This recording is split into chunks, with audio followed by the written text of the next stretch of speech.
وسلم على رسوله الكريم أما بعد فأعوذ بالله من الشيطان الرجيم بسم الله الرحمن الرحيم يا أيها الذين آمنوا لا تأكلوا أموالكم بينكم بالباطل وقال النبي صلى الله عليه وسلم لا يدخل الجنة جسد غذي بالحرام صدق الله العظيم.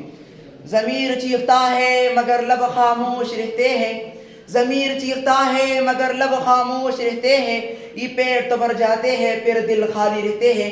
میرے نہایت واجب الاحترام معزز اساتذہ کرام اور طلباء اعظام، السلام علیکم ورحمۃ اللہ وبرکاتہ. آج مجھے جس موضوع پر لبکشی کا موقع ملا ہے وہ ہے حرام کی کمائی نسلوں کی تباہی. اللہ تعالیٰ نے انسان کو اشرف المخلوقات کا درجہ دیا ہے اور صرف اپنی بندگی کے لیے پیدا کیا ہے، اور ساتھ ہی زندگی کی گاڑی چلانے کے لیے مختلف وسائل کو بروکار لا کر کمانے کا بھی حکم دیا ہے. لیکن کمانے کی دو صورتیں ہیں، حلال کی کمائی اور حرام کی کمائی. ان میں انسان کو آزاد چھوڑا ہے اور ساتھ ہی جزا اور سزا بھی متعین کی گئی ہے. صدر محفل، حرام کی کمائی وہ کمائی ہے جو غلط اور ناجائز طریقوں سے کمایا جائے، جس میں اسلامی تعلیمات کو پس پش ڈالا جاتا ہے. رشوت، دھوکہ، چوری، سود، ملاوٹ سے کمائی ہوئی رقم، یہ حرام کی کمائی ہے. یہ ٹھیک ہے کہ ایسے کمائی میں زیادہ محنت نہیں کرنی پڑتی، لیکن جب اس کی سزا پر غور کیا جائے تو انسان کی 14 طبق روشن ہو جاتے ہیں. حدیث مبارک میں رشوتی کو جہنمی، ملاوٹ کرنے والے امت سے خارج، دھوکہ دینے والے امت سے خارج، جبکہ چوری کرتے وقت مومن نہیں رہتا. حضور صلی اللہ علیہ وسلم نے مٹی سے پیٹ بھرنے کو، رزق حرام سے پیٹ بھرنے کو ترجیح دی ہے. آپ صلی اللہ علیہ وسلم کا ارشاد ہے جو جسم حرام سے پرورش پایا جائے وہ جنت میں نہ جا سکے گا اور جسم کے لیے دوزخ زیادہ لائق ہے. سامعین کرام، ان ارشادات کے باوجود بھی اگر کوئی باعث نہیں آتا تو اسے اپنے آپ پر ظلم کرنے والا اور کون ہو سکتا ہے؟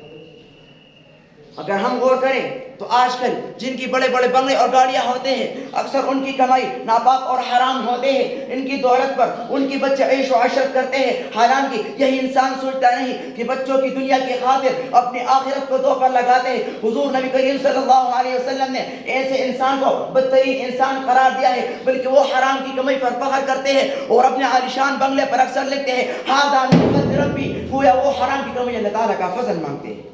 سامعین کرام، ایسا شخص لوگوں کی نظروں میں بہت نکم اور حقیر ہوتا ہے. ان کے بچوں کو لوگ حقارت کی نگاہ سے دیکھتے ہیں. دنیا میں ایسے لوگوں کو کوئی وقار نہیں ہوتا. حرام کی کمائی اگر شکل نہیں بگاڑی لیکن نسل ضرور بگاڑی.